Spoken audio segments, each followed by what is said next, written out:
할렐루야. 오늘은 거룩한 주님의 날입니다. 5월의 마지막 주일, 오늘도 위로부터 주시는 하나님의 은혜와 풍성한 축복에 넘치는 주님의 사랑이 주일을 지킴으로 주님께서 주시는 풍성한 하루가 되시기 바랍니다. 오늘의 암송할 하나님의 말씀은 사도행전 2장 47절 말씀입니다. 사도행전 2장 47절 말씀. 하나님을 찬미하며 또 온 백성에게 칭송을 받으니 주께서 구원받는 사람을 날마다 더하게 하시니라. 아멘. 할렐루야. 잘 되고 있습니다. 아멘. 오늘은 하나님이 디자인하신 교회라는 제목으로 말씀을 묵상합니다. 교회는 주님이 이 땅에 남기신 주님의 몸이라고 했습니다. 머리는 그리스도요, 그 지체는 성도들입니다. 이 교회는 주님이 디자인하셨습니다. 주님이 디자인하신 교회의 모델은 초대교회입니다. 사도행전에 나타난 초대교회의 모습은 어떤 모습이었는지 우리가 말씀을 통해 묵상하며 우리 교회도 초대교회와 같이 그런 모습으로 발전할 수 있는 그런 교회가 될 수 있기를 바랍니다. 첫째로 하나님이 디자인하신 교회는 성령의 임재와 능력이 나타나고 말씀의 가르침이 있고 성도의 교제가 있으며 기도의 모임이 있었습니다. 사도행전 2장 42절 말씀. 그들이 사도의 가르침을 받아 서로 교제하고 떡을 떼며 오로지 기도하기를 힘쓰니라. 아멘. 사도들이 열심히 복음을 전해서 표적과 기사들이 많이 나타나고 예수를 몰랐던 많은 사람들이 예수를 믿고 교회로 돌아옵니다. 교회는 그 숫자가 날마다 늘어갔습니다. 그 새로 예수님을 믿고 교회에 나온 성도들, 사실 예수님은 믿었지만 신앙에 대한 기독교의 진리를 알지 못하죠. 그래서 사도들이 그 새로 예수를 믿기로 작정한 성도 새신자들에게 말씀을 부지런히 가르치는 것입니다.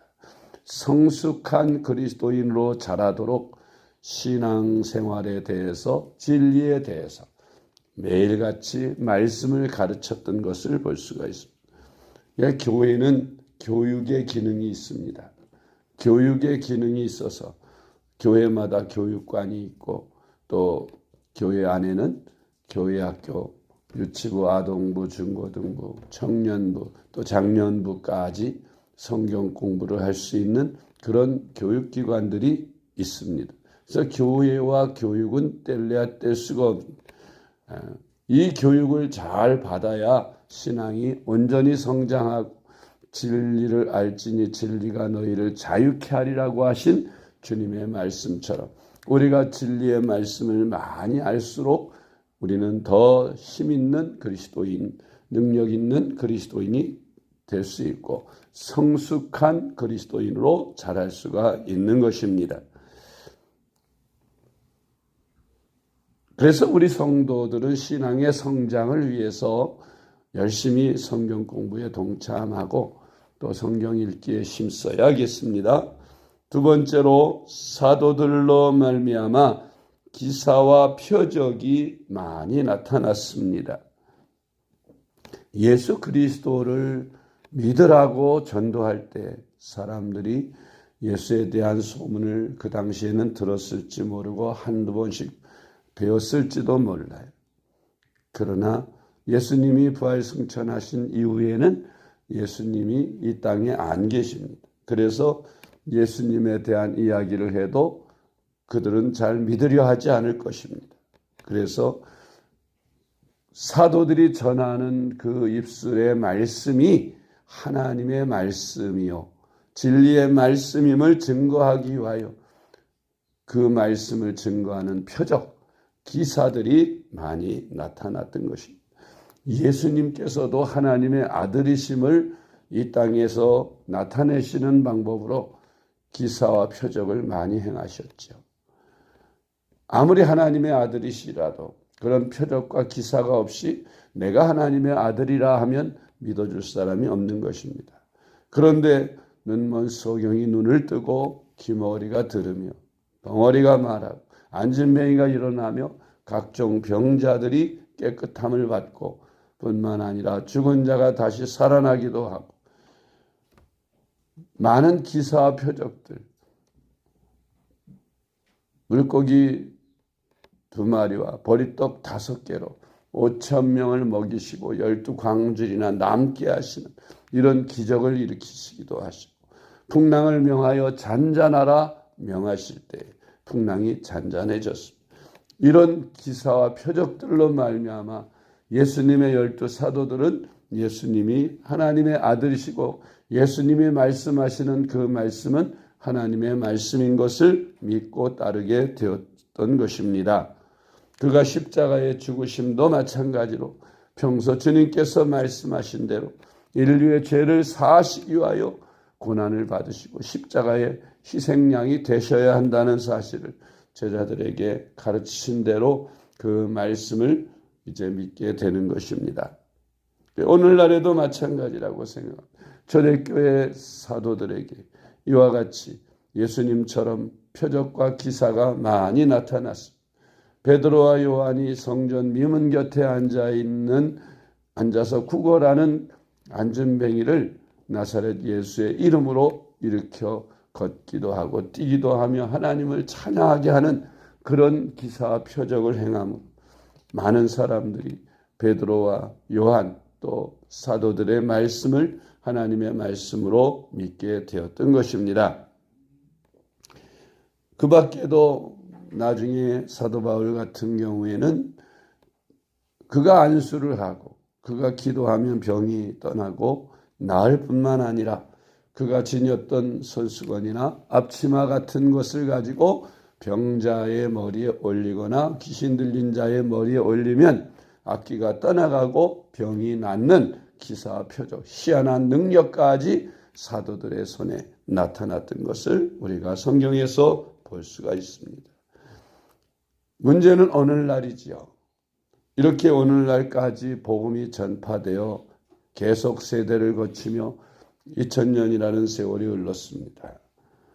만약 오늘날에도 이 기독교의 복음이 기사와 표적 능력이 나타나지 않고 성령의 임재가 나타나지 않으면 그저 성경 말씀이 다른 종교의 불경이나 또 어떤 코란이나 이런 경전과 다를 것이 없는 그냥 사람들이 기록한 도덕책에 불과할 것입니다.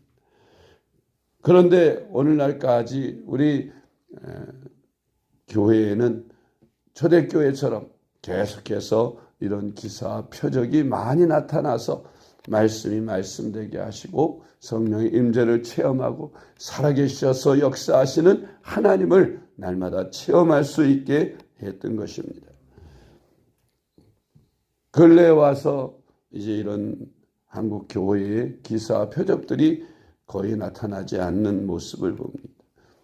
그것은 너무 신신학과 과학에 젖어서 이런 성경적 기사와 표적에 대하여 믿는 마음들이 약해지고 믿음이 없기 때문에 이런 것들이 나타나지 않는다고 저는 생각합니다. 오늘날에도 옛날이나 변함없이 성령께서 역사하셔서 이런 기사와 표적이 제 종들을 통하여 많이 나타날 때 다시 우리 기독교의 부흥은 활발하게 불타오를 것입니다. 사도행전 2장 43절 말씀, 사람마다 두려워하는데 사도들로 말미암아 기사와 표적이 많이 나타나니. 아멘. 세 번째로 초대교회 공동체는 성도 간의 물건을 함께 통용하며 내 것이 없이 나눔과 섬김이 있었습니다. 서로 사랑하게 되고 또 함께 한 성령 안에서 하나가 되고 한 교회 안에서 우리가 이 땅에 영원히 살 것 아니고 잠시 왔다 가는 나그네 길이며 우리가 이 세상 떠날 때 가야 하는 곳은 다 아버지의 나라 하나님의 집이라는 것을 알고 믿게 될 때 성도들 간에 서로 사랑하게 되고 또 내 것 내 것 없이 나눠 쓰게 되는 것입니다. 초대교회가 그러하였습니다. 있는 것을 많이 가진 자들이 있는 것을 팔아서 없는 사람들에게 나눠주며 함께 그렇게 행복하게 사랑으로 하나 되어 살았다고 기록하고 있는 것을 봅니다. 사실 사람들은 다 누구나 욕심이 있죠. 내 것을 많이 소유하고 싶은 욕심이 있으나 그러나 이 땅에 소망을 두지 않고 저 하나님 나라에 소망을 둔 그리스도인이라면 이 땅에 그렇게 욕심을 두지 않을 것입니다. 하루 세 끼 먹을 수 있는 것, 하루 살아가는 데 필요한 것이 있으면 족하게 여기는 것입니다. 굳이 많이 쌓아놓고 그것으로 만족하지 않는 것입니다. 사도행전 2장 44절로 45절에 나타난 말씀을 봅니다. 믿는 사람이 다 함께 있어 모든 물건을 서로 통용하고 또 재산과 소유를 팔아 각 사람의 필요를 따로 나눠주며 아멘. 어떤 이들은 공산주의가 바로 이 성경에서 비롯됐다. 그런 주장을 합니다. 내 것 내 것 없이 누구나 잘 사는 사람은 너무 잘 살고 못 사는 사람은 너무 못 사는 부익부 빈익빈의 이 불공평한 세상이 평등한 세상이 되려면 이 성경과 같아야 된다. 누구나 다 똑같이 평등하게 나눠 가져야 한다. 그게 공산주의의 이념이죠. 그래서 한때 대다수의 서민들, 못 사는 사람들이 2, 3%밖에 안 되는 부자들의 재산들을 이렇게 다 빼앗아서 평등하게 없는 사람들에게 골고루 똑같이 나눠서 똑같이 잘 사는 그러한 것을 꿈꾸며 그런 이념을 가지고 공산주의를 표방할 때 불과 70여 년 만에 지구 절반을 붉게 물들일 만큼 공산주의는 환호를 받았습니다.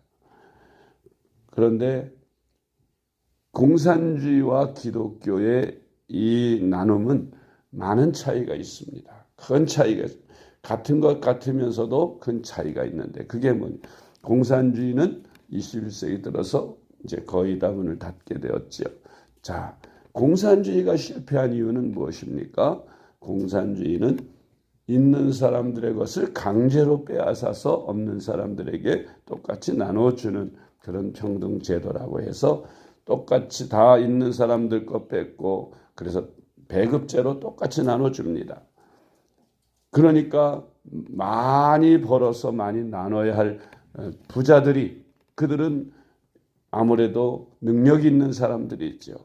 하나님은 이 세상에 사람을 창조하실 때 어떤 사람은 혼자서 10,000명, 10만 명을 먹일 수 있는 그런 지혜를 갖고 태어나는 사람이 있고 능력을 갖고 태어나는 사람이 있게 하셨고 어떤 사람은 자기 목도 감당치 못하는 사람도 있게 하셨고 그래서 사람들의 천차만별의 능력이 있는데 그러니까 그 하나님의 그렇게 하신 원리는 많이 가진 사람, 능력 있는 사람이 없는 사람들을 보살피며 나눠주며 이끌고 가라는 그런 의미, 사랑으로 잘 보살피라는 의미겠죠. 그 자본주의 가운데 미국 같은 나라에서는 부자들이 자기 재산 절반이나 아니면 죽을 때는 하나도 유산으로 자녀들에게 물려주지 않고 다 사회에 환원하고 복지재단에 다 기부하는 것을 봅니다. 그렇게 함으로써 없는 사람들도 부자들의 혜택을 입게 되고 다 같이 잘 사는 그런 나라가 됩니다. 그런데 공산주의는 강제로 그것을 뺐다 보니까 처음에는 잘 사는 것 같죠. 없는 사람들도 다 부자들 것 뺏어서 노력도 하지 않고 잘 살게 됐습니다. 우리나라도 60, 70년대 6.25 직후에는 남한보다 북한이 훨씬 더 잘 살았다 그래요.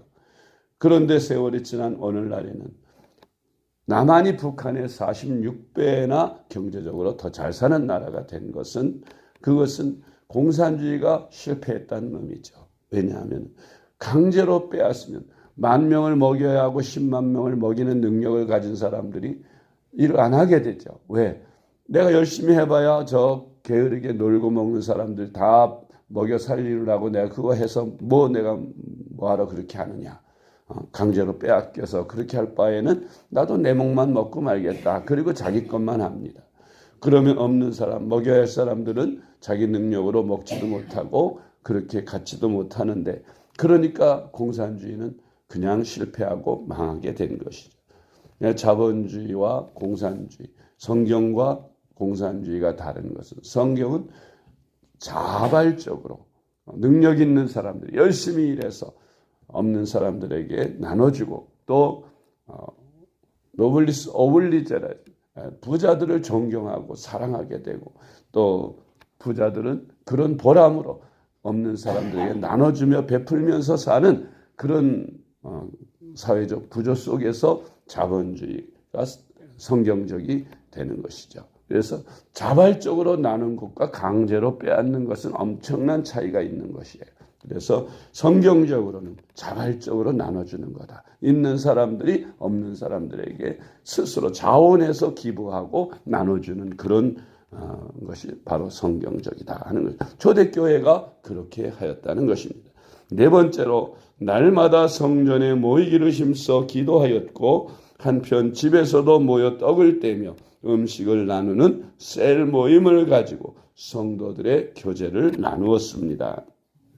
사도행전 2장 46절, 날마다 마음을 같이하여 성전에 모이기를 힘쓰고 집에서 떡을 떼며 기쁨과 순전한 마음으로 음식을 먹고. 아멘.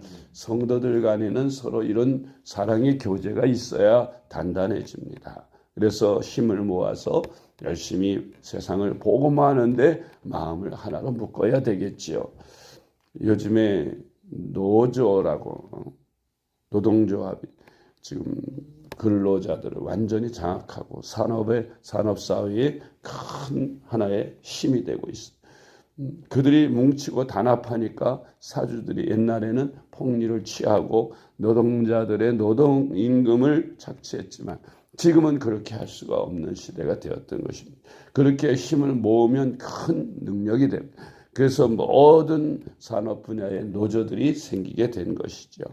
우리 기독교인들도 힘을 모아야 성령으로 하나 돼서 힘을 모아서 복음 전하고 세상을 복음하고 영적 싸움에서 승리하도록 교회의 모든 성도들은 서로 사랑하고 모이기를 힘쓰고 힘을 모으고 그렇게 성령으로 충만해져서 세상을 복음하는데 하나가 되어야 할 줄로 믿습니다.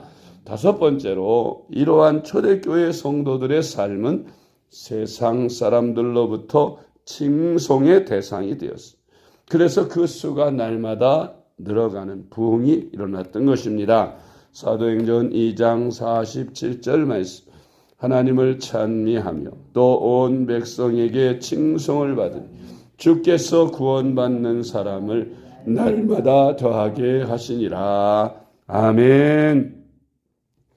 오늘날에도 이와 같이 우리 초대교회처럼 그런 아름다운 모습이 다시 재현되어져서 사도들로 말미암아 기사 표적이 나타나고 날마다 성도들이 성전에 모이기를 힘쓰고 또 서로 사랑하여 나눠주고 베풀고 그러면서 함께 기도하는 가운데 또 셀 모임이 활발하게 전개돼서 그래서 지역을 복음화하고 세계를 복음화하는데 크게 힘쓰는 살아있는 성령의 역사가 넘치는 그런 초대교회와 같은 교회가 우리 교회가 될 수 있기를 주님의 이름으로 축복합니다. 기도하겠습니다. 하나님 아버지, 은혜를 감사드립니다. 우리들의 교회가 초대교회와 같이 성령님의 임재가 있고 말씀이 있고 거룩한 성도의 교제가 있으며 나눔과 섬김이 있으며 열심히 성전에 모여 기도하는 교회가 되게 하여 주옵소서. 그래서 교회가 날마다 성장하여 지역을 복음하고 전 세계를 복음하는 교회의 본분을 다하는 우리 교회들이 되게 하여 주시옵소서. 오늘도 거룩한 주님의 날, 위로부터 주시는 하나님의 놀라운 은혜와 축복이 가물음이 많은 땅의 단비처럼 저희들에게 내려 주시옵소서. 하나님 아버지, 원근각지에 흩어져 있는 사랑하는 주의 자녀들, 오늘도 주님의 전에 마음껏 열심히 나와 모이게 힘쓰며 하나님을 예배하며 찬양하게 하시고, 오늘도 단에 세우시는 주의 종들에게 기름 부으셔서 그 전하는 입술의 말씀들이 생명의 말씀, 능력의 말씀들이 되게 하여 주시옵소서. 오늘도 주께서 함께 하시는 복되고 귀한 날 되게 하여 주옵시기를 우리 주님 예수 그리스도의 이름으로 간절히 기도드리옵나이다. 아멘.